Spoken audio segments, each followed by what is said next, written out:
అయ్యా జగన్, నేను ఒకటి అడుగుతా ఉన్నా, నీకు 2 పిల్లలు, నీ పిల్లలు ఎక్కడున్నారు? లండన్ లో చదువుతున్నారు. చాలా మంచిది, గొప్ప శిక్షణ ఇప్పిస్తున్నావు వాళ్ళకి, ఎంబీఏనో లేకపోతే మంచి విద్యలోనో శిక్షణ ఇప్పిస్తున్నావు. మా పిల్లలు ఇక్కడ తలవారులు పట్టుకొని రప్పా రప్పా నరుకుతామని చెప్పేసి నీ రక్తదాహం కోసం రోడ్ల మీదకి రావాలా? వాళ్ళ జీవితాలు నాశనం కావాలా?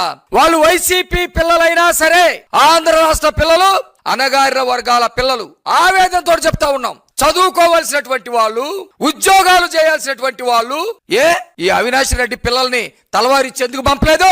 పెద్దిరెడ్డి రామచంద్రారెడ్డి పిల్లలు తలవారులు తీసుకొని గొర్రెల్ని నరకటానికి ఎందుకు రాలేదు? కరుణాకర్ రెడ్డి పిల్లలు ఎందుకు రాలేదు? మా పిల్లల్ని బలి చేయాలని చూస్తావా?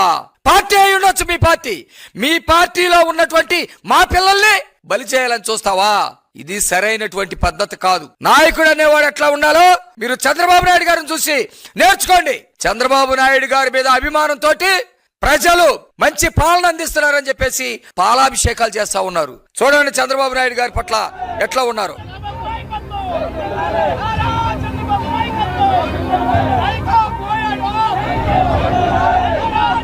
ఆపండి, అట్లా ఉంచండి.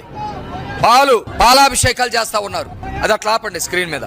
ఇది చంద్రబాబు నాయుడు గారి మీద ఉన్నటువంటి అభిమానం. అక్కడ జగన్మోహన్ రెడ్డి మా పిల్లలకి చదువులు లేకుండా చేతుల్లో తలవార్లు పెడతా ఉన్నాడు. ఇక్కడ చంద్రబాబు నాయుడు గారు దాదాపు 16,000 మంది డిఎస్సి ద్వారా ఉద్యోగాలు ఇచ్చారు.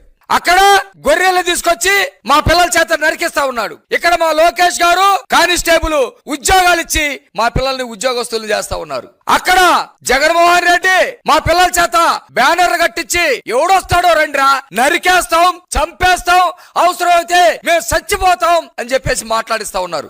ఇక్కడ కూటమి నాయకులు పిల్లల భవిష్యత్తు కోసం బ్రహ్మాండమైనటువంటి విద్యను తీసుకొస్తా ఉన్నారు, విద్యా వ్యవస్థలో మార్పు చేస్తా ఉన్నారు.